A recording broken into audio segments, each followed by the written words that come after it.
Good afternoon, everybody. Thank you all very much for joining us again for another webinar from the LOETB. Today's topic is one of huge relevance, and you'll note that by the speakers that have been lined up for today.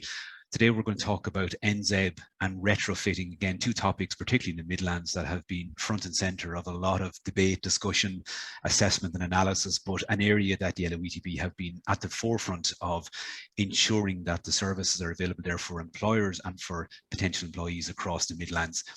We're going to give you some keynote speakers today, particularly Tomas O'Leary. He's the Managing Director at MosArt.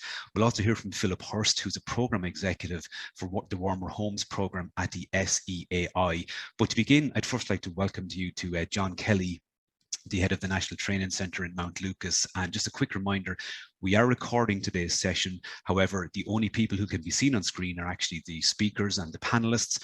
And if you do have any questions for our speakers today, please, as always, use the Q&A function right at the bottom of your screen.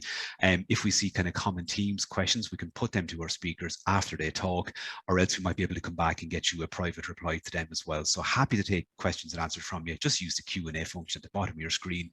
But so to kick off, I'd like to introduce John Kelly from the Training Centre in Mount Lucas. John, you're very welcome.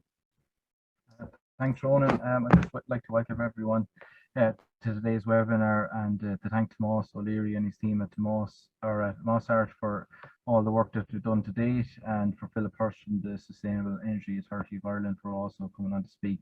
And I know we also have Austin Nevin from Chadwick's group as well.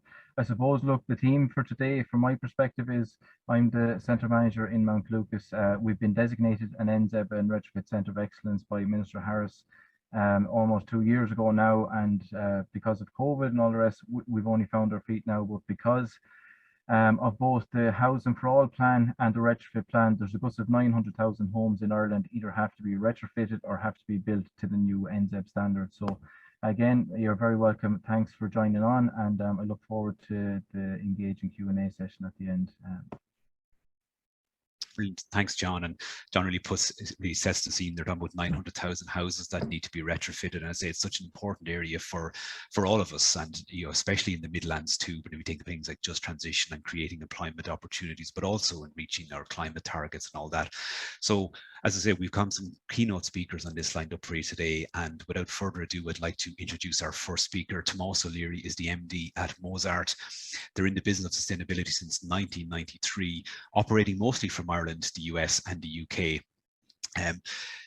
Tomas has designed and indeed lives in first certified passive house in the English-speaking world from 2004. So really sets the scene for how Tomas's expertise in this area. So I'd like to introduce Tomas now to come, and Tomas is going to speak to us for about maybe 25 minutes, half an hour, impart his knowledge around this area of NZEB, and then we'll hear as well after that from Philip Hurst from the SEAI to show about the initiatives that are available there and funding that's available as well for these initiatives. So Tomas, you're very welcome to today's webinar. Thank you so much, Ronan, and good afternoon, everybody. It's lovely to be here.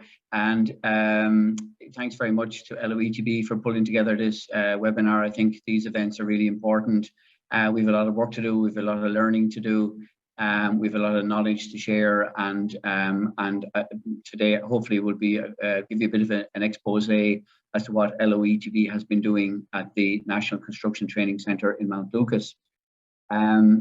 To sort of set the scene a little bit, Minister Harris in December 2020, so kind of a year and a half ago, identified 4 additional retrofit centres of excellence in addition to the one that was set up by WWETB in the southeast. So essentially 5 retrofit centres of excellence. You can see them on the map there, and the big red star right in the middle of Ireland there is the Mount Lucas National Construction Training Centre, operated by LOETB. And we've been very fortunate, I suppose, to be working there in partnership with LOETB to develop and deliver some of the courses there.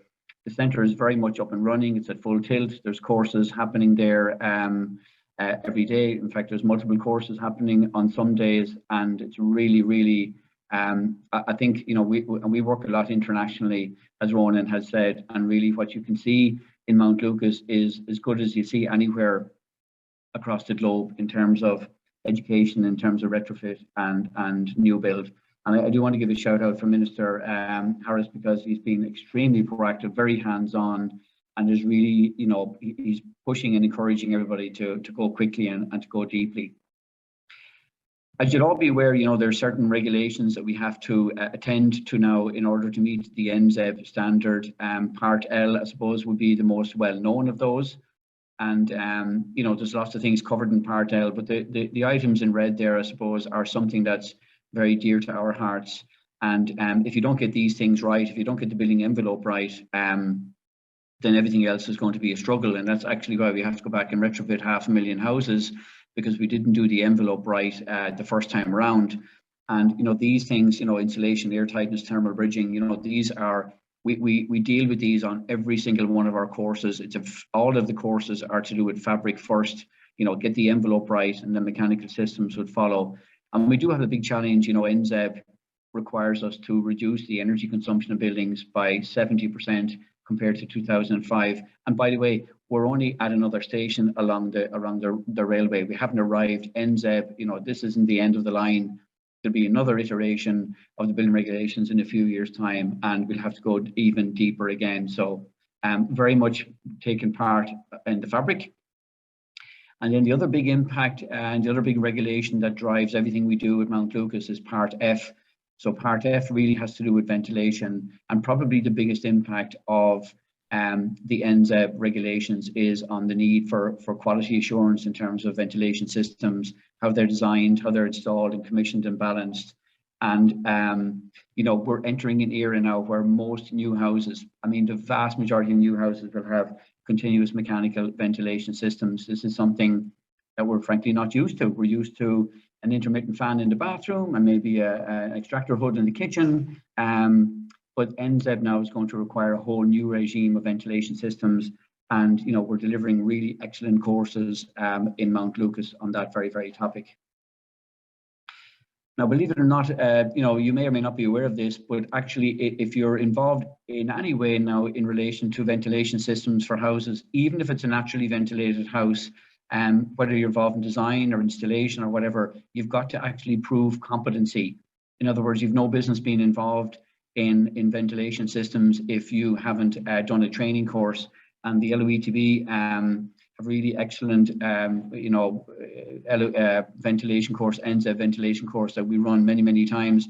In fact, I have to leave the webinar a bit early today at 1:45 because we have a course that's running live at the moment, and I'll be delivering that from a little before 2 o'clock this afternoon for LOETB.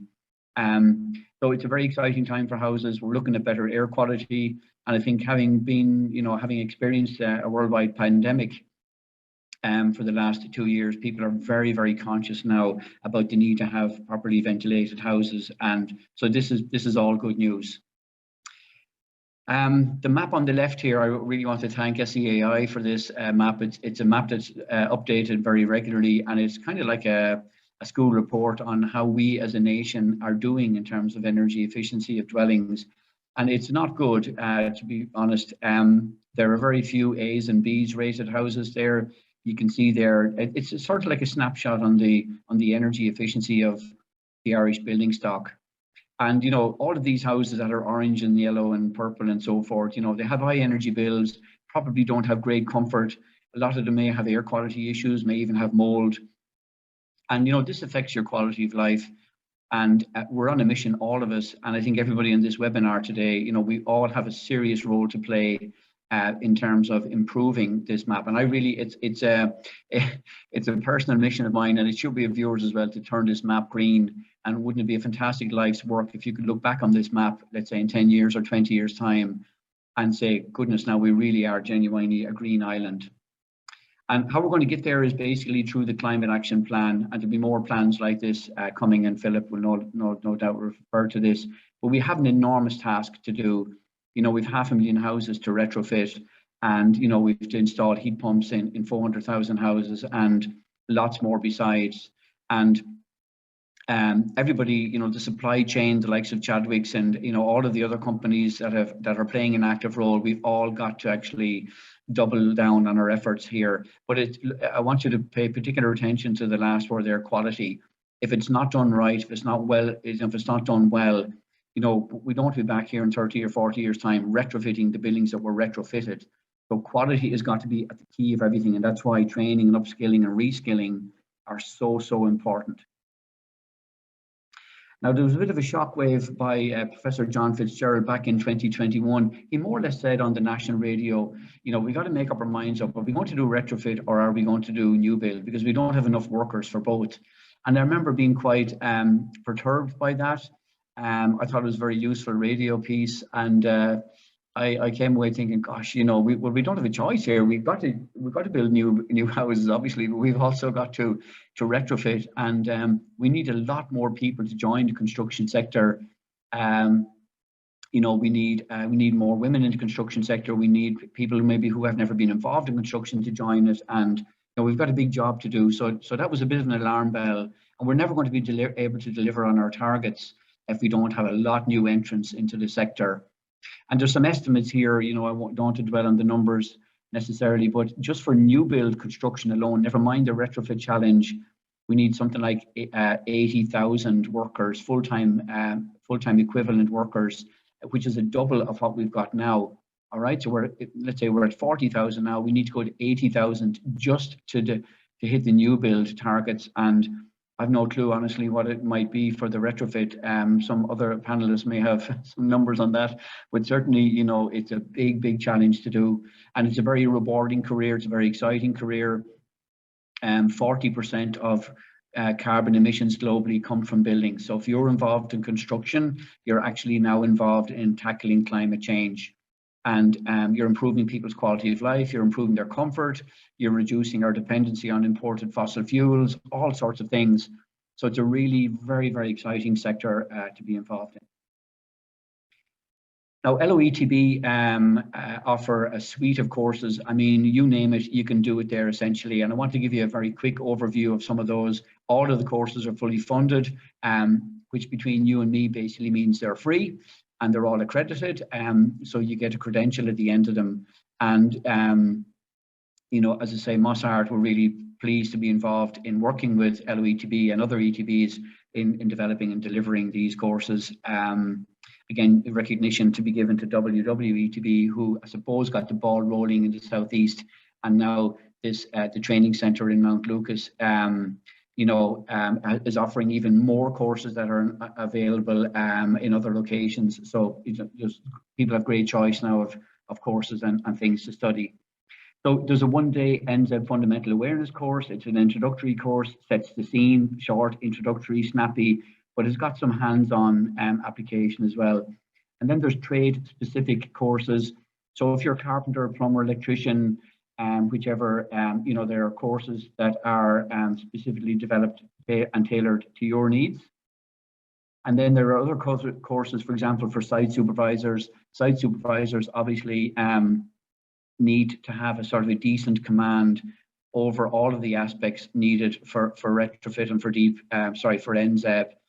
And also there's a course there you can see here on passive house principles. So while passive house is not required by regulations, there is a lot of interest in passive house, and the Land Development Agency are going to do a 600-unit passive house scheme in Dunleary public housing. So you know, you can do courses on passive house as well. So to give you some sense of, you know, some of the kind of hands-on experiences that people are doing. I mean, obviously we're doing good theory. We're teaching people about building physics. We're teaching people about the building regulations and principles of insulation, air tightness, air permeability, windows, mechanical ventilation, all of these great things that people need to know. And then we get them out of the classroom and they love to do the hands-on work here. This is a course that I personally delivered last week on the left there to a great group of guys from Chadwick's, and we had great discussions and good banter, and it's all pretty lightweight and pretty, you know, good interactions, but at the end of it, a really good, nourishing education, I would say. And they love the hands-on experience, of course. The gentleman on the right is from BAM. Again, BAM, we'll see BAM later on, have been very active participants in taking the training as well. So this is a group from BAM, actually, and they had a specific need. They are, they're doing a lot of steel frame projects, you know, so unlike maybe conventional construction where you might be building with timber frame or cavity walls, they had a specific interest and a requirement for training. They were very interested in airtightness on steel frame buildings. And you can see here, LOETB actually turned around in a matter of a week. We built some special rigs for them, which were steel frame systems. And again, the feedback that we're getting from these courses is, you know, it actually helps people sort out details, you know, because it's one thing to look at a drawing or to, you know, to have a discussion around the table. It's a whole other thing when you're actually faced with a wall and a window and say, right, how are we actually going to make this airtight? How are we going to actually achieve this detail? So again, great to have those, great to have companies like BAM and Chadwick's involved. NZEB ventilation, I've got highlighted here.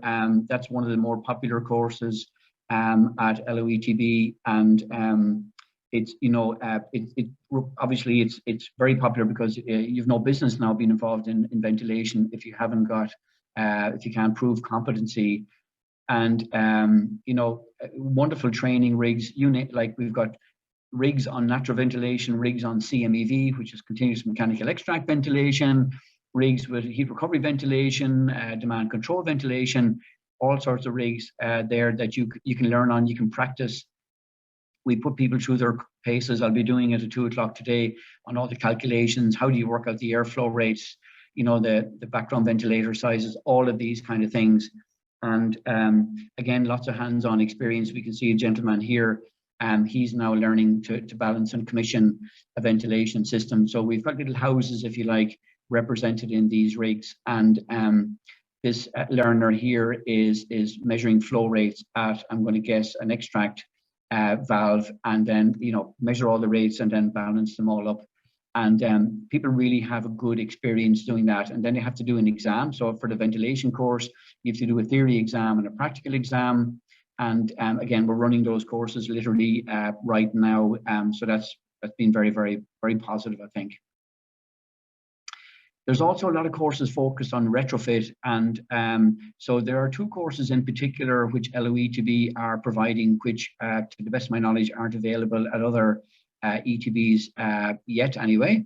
And one is on external wall insulation, which I'm going to focus on. And another is on, we're calling it retrofit insulation skills. It's also known as TII, or thermal insulation installation, bit of a tongue twister that. And there's also a shorter course called NZEB Retrofit. And again, so there's actually 3 courses, 2 of which, so the RIS, the retrofit insulation, and the external wall insulation courses, they're quite long. I mean, not long. I mean, you know, they run for multiple days, you know, 4 or 5 days, as compared to the NZEB Retrofit, which is a 1-day program.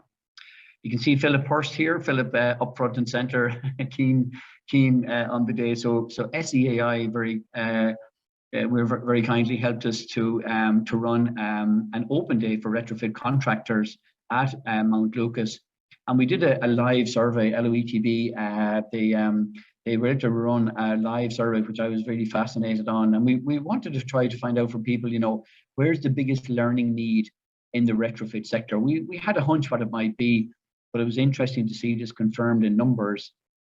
And you know, there's some, you know, it's pretty tight, it's almost neck and neck at the top there, but essentially external wall insulation came out as the clear front runner in terms of training needs. So having done that research, LOETB then basically turned around and we developed an EWI course, an external wall insulation course. And of course, external wall insulation is so important because about 35% of the total heat loss from a dwelling takes place out through the walls. So if we can tackle the walls, if we can insulate the walls, we'll reduce the energy consumption, we'll improve people's quality of life, we'll improve comfort, we'll hopefully get rid of mold as well, and issues, you know, houses that have mold and so forth. And so like if you tackle the walls, you're tackling basically the biggest slice of the cake. And also, Philip may or may not touch on this later on, but there are, you know, honestly very generous grants available now, specifically for external wall insulation. You know, there's grants for loads of things, as we know, but this is just give you an example here. And there's various levels of grants, so this is by no means, I mean, this is just one example of the sort of grants that are available. But, you know, if you have a detached house, you can get up to €8,000 of a grant specifically towards external wall insulation. And so that's, you know, that's incredible, and it's driving a lot of demand and a lot of interest basically in that. So what we did was we set about developing an advisory panel, and we wanted to draw on what we felt were the best minds in the country, or at least some of the best minds. Please don't take offense if you're not listed here, but you know, we pulled together people from the industry, we pulled together people from academia, you know, from CIF, from SEAI, from NSAI, and so forth.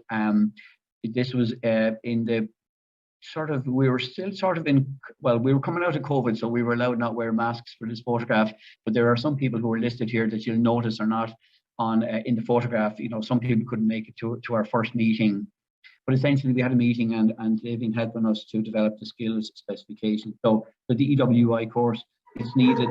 Oops, there's my dog. 1 second.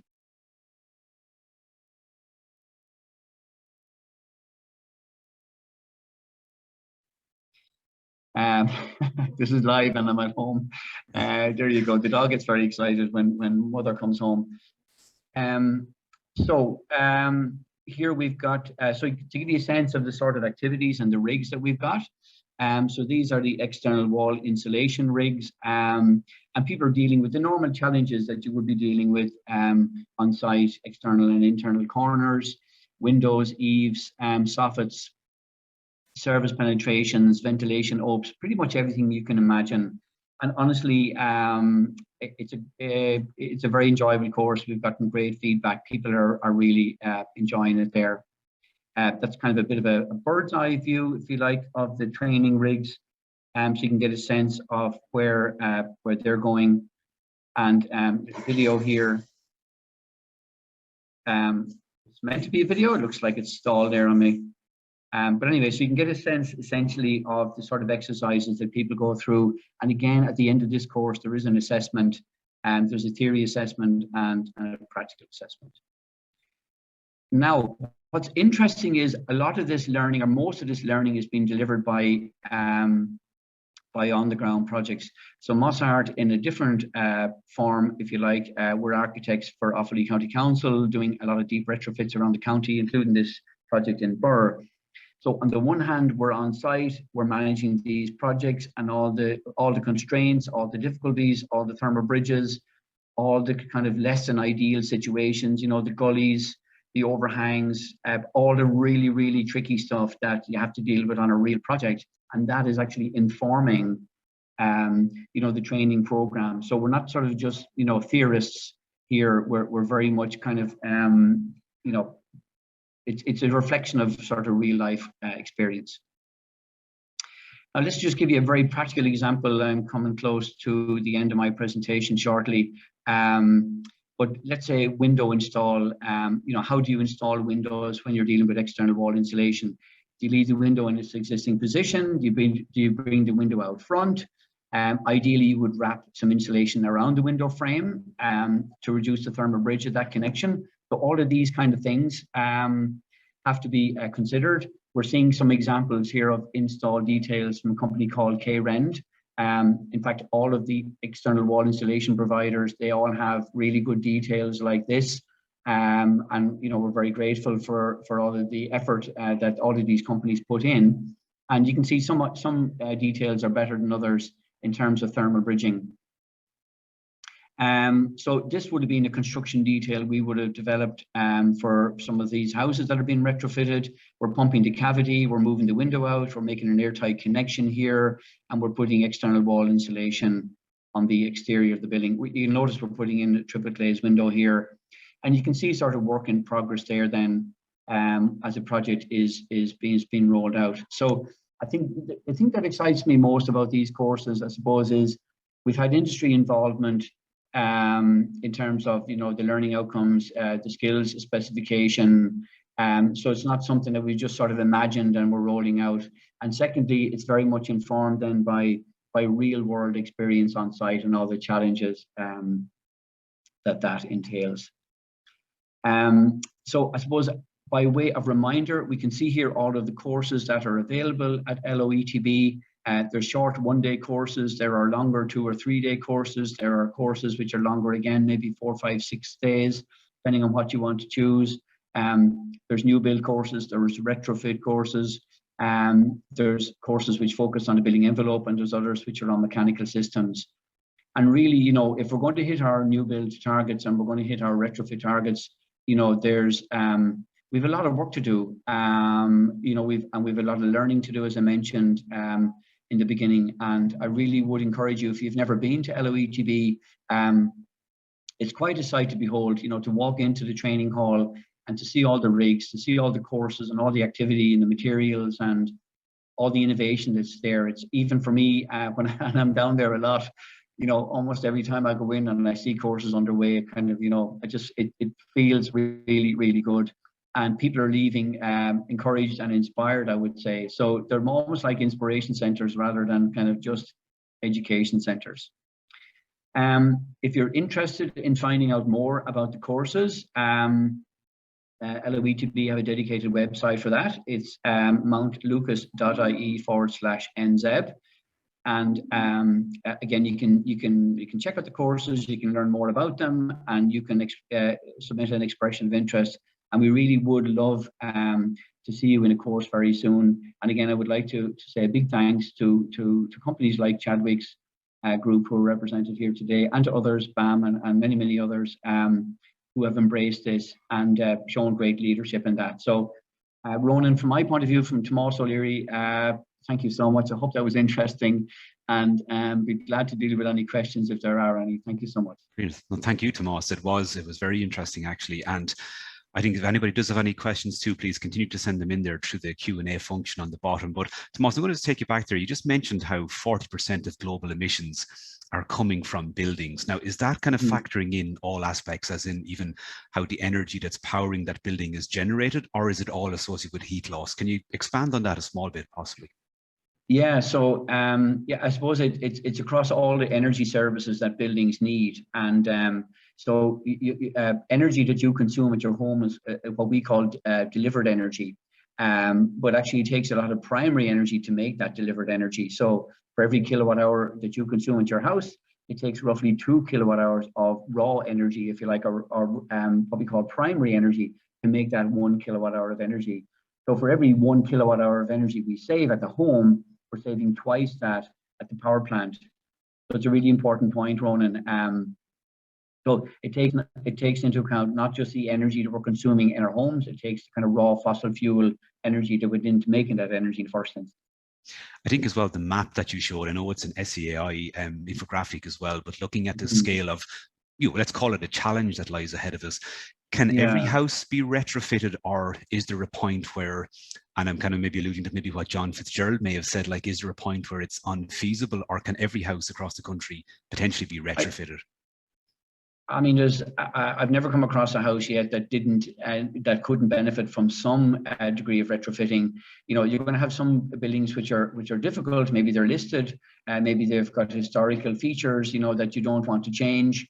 But they're going to be in the minority. If you think about the bell curve, you know, the vast majority of buildings could benefit from some intervention, and that might be very modest in some cases. In other cases, it may be very aggressive. You know, and I mean, I mentioned quality of life a number of times, and that's really important to me. I mean, we have a lot of people who don't enjoy a very good quality of life in their homes for whatever reason. You know, maybe they've got draft, maybe they've got mold, maybe they're stressed about energy bills. Maybe there's a lot of noise pollution from outside and so forth. So honestly, I almost never, in fact, I don't know if I've ever come across a project or a building, Ronan, that couldn't benefit from some degree of retrofit. Yes, I think what was really interesting about your presentation when you took us through the range of courses that are available, and Jolene Hall is going to give us a little bit more information towards the end of the webinar about how you can get, you know, the information and access to those courses. But when you see it split down now into, it's not just a retrofitting course, it's looking at the various trades within it. When it comes to looking at then, particularly take the block laying, are you looking at taking people in at maybe apprentice stage to make them block layers, or upskilling existing block layers with that? Yeah, so the apprenticeship courses like block laying, plastering, carpentry, electrical, I mean, they'll all continue to be run, you know, at the ETBs around the country, and that's very important. So we're definitely not cutting across the apprenticeships. But I guess, you know, the apprenticeship training programs, I think it's fair to say, some of them have been around quite a long time, and some of them may not be totally reflecting the regulations, because the regulations are turning quite quickly. I mean, I would say probably, Ronan, the cycle of building regulations is moving quicker, perhaps, and I don't want to cause any offense by this, but by the cycle of, let's say, apprenticeship programs. And I know WWETB, when they were running the courses in Wexford, they actually brought a lot of the apprentices into the courses so they could experience kind of very latest thinking and so forth. But, a lot of people have been doing construction for a long time. We meet people who have been in the building construction for 20, 30, 40 years. And, I mean, and in those times, we've revolutionized how we build buildings, with ventilation systems, with solar panels, with heat pumps, or, air tightness, vapor control, mold, all the rest of it. So I think, there's a role and there's room for everybody. Everybody's got to do a little bit of learning here, to be honest, I think, Yeah, and I think that sentiment applies pretty much to any business or any role at present, because such is the pace of change overall. I think it's hard for everybody to keep up with it, but all you can do is do the best. But I think to see it broken down into those individual trades and skill set is again, it just goes to show the work that's happening there behind the scenes. Would you assume that maybe for something like block laying, that maybe the gap in knowledge might be less than in something more technical like ventilation, or like is the focus on just maybe the final details, the sealing up around joints, around openings? Is that kind of primarily what these courses are aimed at? I mean, if you take bricklaying just as an example, since you brought it up, I mean, bricklayers know how to lay bricks, much more so than I do. And but bricks and concrete, as a material, it's highly conductive, and a lot of the mold problems that we have in Ireland and across the world are due to thermal bridges, which result as from concrete and so forth, right? So it's not saying that we shouldn't use concrete in construction, but we need to be more kind of attuned to where we might create thermal bridges. So we're not trying to teach bricklayers how to lay bricks better. What we're trying to teach bricklayers or carpenters, electricians, or whichever, is to be very mindful of certain key locations, where their actions, where their materials, where their details might actually, not be so good in terms of energy or heat loss or mold creation, that kind of thing. So we're not trying to redefine what a bricklaying or carpentry or anything like that. We're really trying to hone in specifically on the areas where they can actually make a significant difference to the energy efficiency of buildings, So yeah, I mean, and even the most hardened, cynical, person who's been sort of bet into the training center, I've never met anybody yet who didn't leave and say, you know what, this was really good. This was actually very, very, very beneficial. Most people come in excited, wide-eyed, and but even people who come in who are perhaps a little bit skeptical get something from it. And that's been, I suppose, for me personally, that's been the most rewarding aspect of this thing that I do, is to see the light bulb moment. You see that in the class at some point in the day, you'll see that light bulb moment, and when you see that light bulb going on, our job is done. I think that also speaks to the range of materials that your typical craftsperson or tradesperson is working with now, maybe as opposed to 20 years ago or 30 years ago, and getting those junctions is critical as well. But Tomas, there's one question coming from somebody, they're asking, why are building controls so slow to look for NSAI certification for ventilation?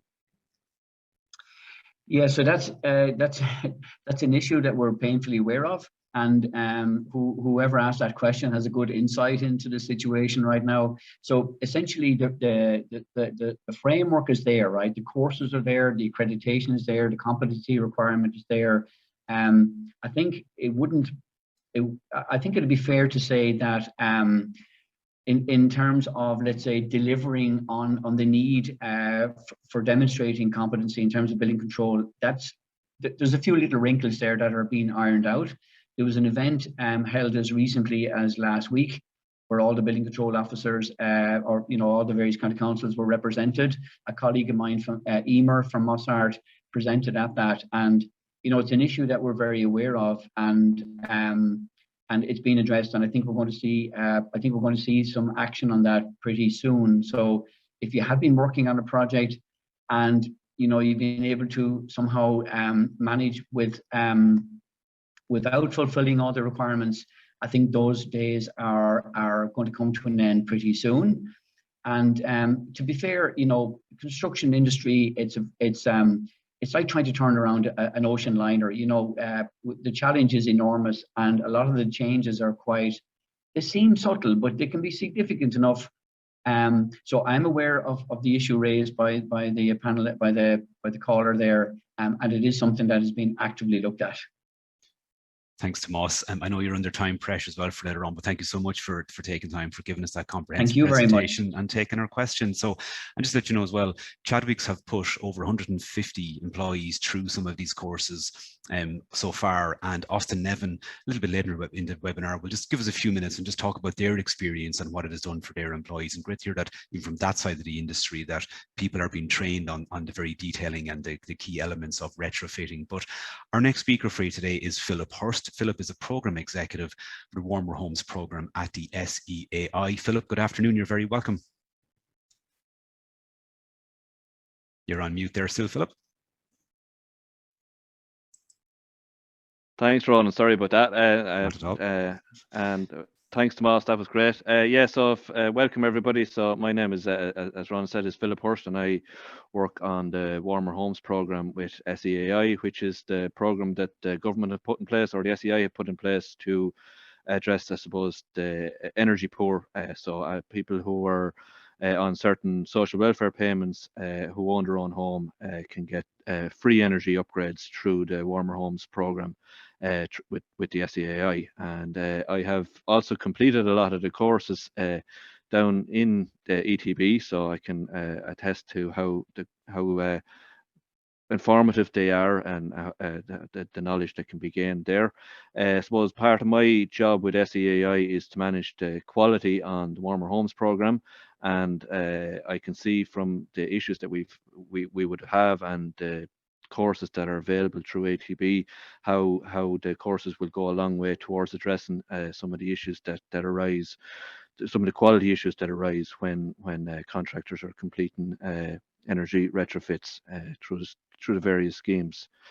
I suppose the other thing that I can touch on is the level of commitment that has been put in place by the Irish government through the SEAI in terms of retrofitting Ireland's homes. So currently between the various programs for retrofit, which includes the Warmer Homes program, but also the one-stop shops and Better Energy Homes, this year we're committed to spending over 200 million.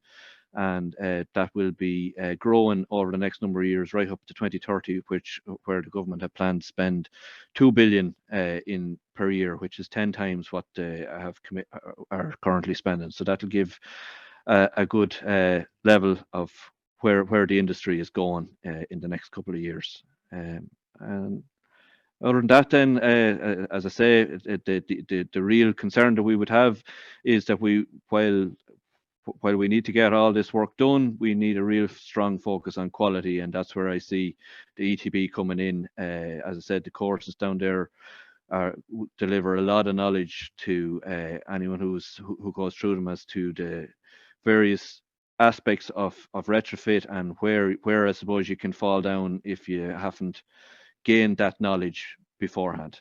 So again, I will be, as I said, my job is quality, so I will be encouraging a lot of the contractors that are currently on the schemes to send a lot of their staff through the courses that are available.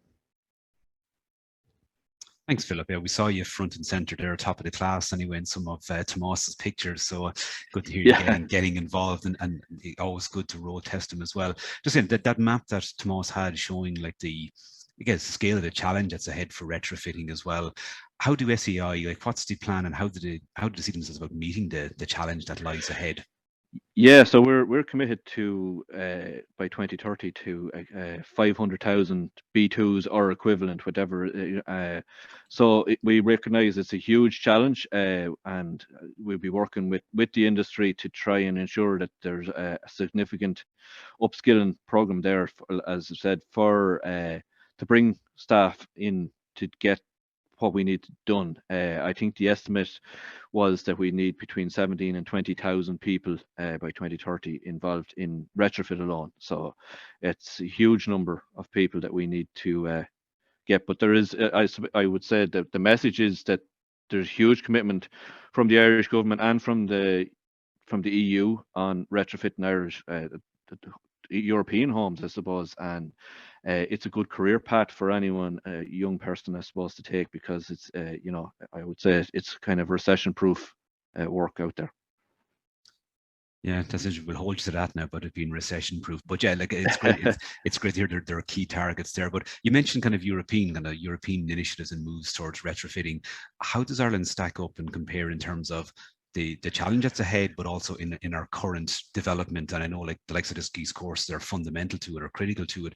How do we stack up in comparison to Europe or other parts of the world with similar climates, maybe? I would say that we were slow to take off, but we're currently, with the programs that we have in place currently now that were announced in February, we would probably have one of the best planned retrofit programs in Europe. But where we stand currently, I would say we would be probably mid-table in terms of what's been done to date.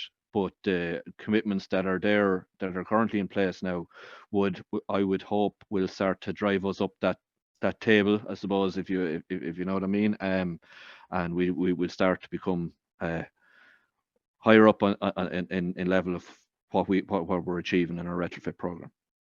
Yeah, I think as well as we take ownership even of power sources and renewable electricities and stuff like that as well, we can possibly become that almost a world leader as well, and increase, you know, and again go with best practice and show what can be done. But as mentioned, Philip has been on some of those courses through the LOETB, but Chadwicks have put over 150 employees through some of those courses at present, and just to get a little bit of sense of what it means for Chadwicks as well and what the key benefits for the business have been by doing so, I'd like to be joined by Austin Nevin. Austin, can you just talk us through the types of courses you've put employees through? Yeah, I suppose firstly we're the biggest in the country and we have to kind of be responsible in what we do, and you know, we've done things before Retrofit came on the scene. We were doing things in our own brands.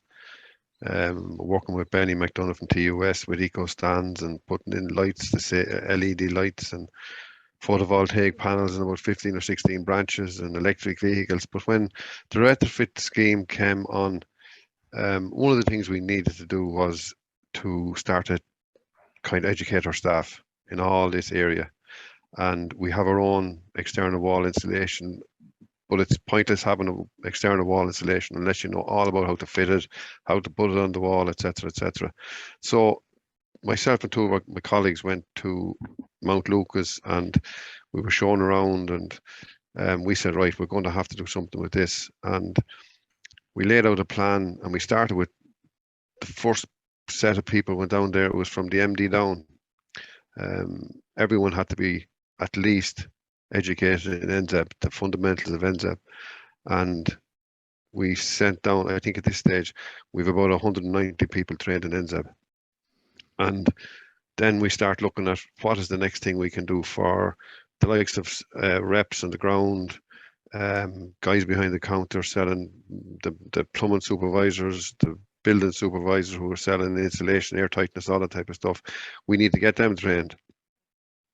So hopefully by the end of this month, we'll have about 260 people trained in both NZEB and fundamentals, and with retrofit as well. And we're also looking at, because of air tightness and heat recovery ventilation, the facilities they have down in Mount Lucas are second to none. And we're looking at probably having a couple of specialists in those areas, and they'll be trained in Mount Lucas again, because there's nothing, I work with Jolene a lot, and you know, you look to get someone down there and have you any days for me, and she'll come back with giving me days, and I get the guys down there and they're trained, and it's a fantastic place to be trained. I know that the two lads from, I saw during Tomas's presentation, I saw one of our guys, Stephen Farrell, down there, and he was down there helping them out with external wall insulation. And whatever we can do to help the training centres, we'll do. I know that one of our lads is talking to. I saw on one of the slides that Tomas had was the new locations, and one of them was Sligo. and we'll have no hesitation in helping them out in Sligo.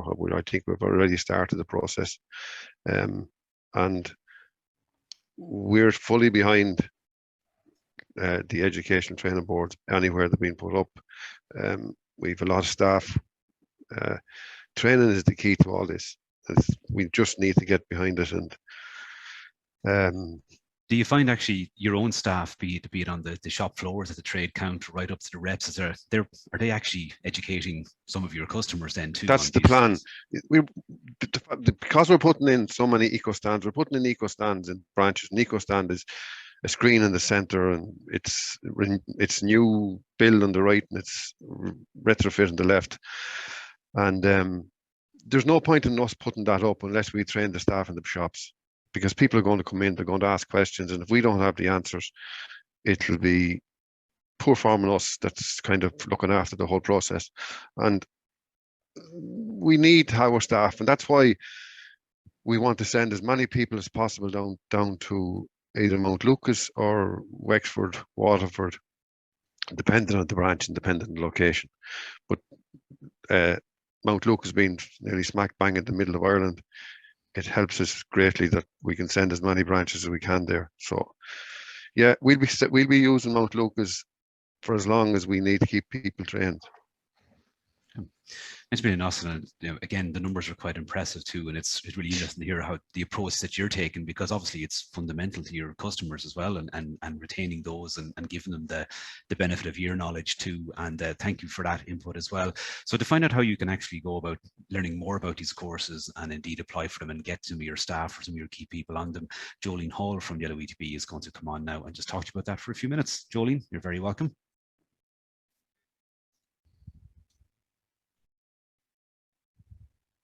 There, Jolene. Yeah, thanks, perfect. Yep, that's all. That's you can see my screen, can you? Yes, we can. Yep. Perfect. Yeah. So thanks a million. And I suppose just to follow up on today's webinar, we have a number of upcoming courses scheduled over the next kind of 2 months. So as Tomas mentioned earlier, we provide a wide range of programs from NZEB fundamental awareness to retrofit to external wall insulation and to retrofit insulation skills. These courses, I suppose, are open to the public, but as Austin said, we also provide on-site training for companies as well. So if you have a number of people within your own organisation that you want to get trained, you can contact myself or John Kelly directly. The training here is primarily for people who are in employment. We also run a retrofit installation skills program, which is a new entrance program. And basically what we are trying to do is get, I suppose, develop a talent pool or a talent pipeline of people to get them into the industry. And this program, I suppose, covers the retrofit installation skills as part of the NZEB fundamental awareness and the retrofit as well one-day program. And it's giving them the skills and the knowledge and the competency to be able to work in this particular sector. So if anybody has any questions or queries, this, I suppose, Tomas stole this slide from me earlier on, but if you go on to the Mount Lucas website, you'll see this icon, and if you actually see this image, if you click on the icon, it'll give you all the details and the information of the programs. So it sets out the content and the duration. As Tomas said, all the courses are fully funded under Skills to Advance, which is basically aimed at people who are in employment to upskill and reskill them. And then that's just my contact details and John Kelly's contact details. If anybody wants to reach out afterwards, feel free to do so, and we can follow up with you. We will send a follow-up email with the list of dates of the next courses and the link to register. But that's everything from me, Ronan. Thanks a million. Brilliant. Thanks, Jolene. So look, there you have it. You've got all the details. It has been recorded as well, and there will be a video of the webinar available in the coming days on the usual social media channels. But I think without further ado, I just want to say a huge thank you to today's speakers, to Tomas O'Leary from MosArt, to Philip Hurst from the SEAI, and to Austin Nevin as well for giving us that comprehensive update on how they've used these courses as well to educate and train their own staff, and in turn really train their customer base too. And thanks to Jolene for their updates. And I think it's always important to just check in and see the level and the range of the work that the LOE2B are doing, and being ahead of the curve there in developing skills and knowledge in such a badly needed area too, and an area of great opportunity for businesses and enterprises as we move forward. So thank you for taking the time out to join us. I know as life begins to return a little bit more towards the normal that we once knew, it might be a bit harder to take time out to join in a webinar, but many of you, a lot of you have today again, and it's testament to the work again that LOE2B are doing. So again, thank you for taking time to join us today. Share the video with your friends, colleagues, family members, people who you know are of interest and who can benefit from those courses, as so many people have. So thank you, goodbye, and we'll talk to you in the next webinar whenever, they'll be keep an eye out on the social media channels for LOE2B and see what the next ones are. There'll be stuff coming up very shortly. Goodbye, thank you, talk to you soon.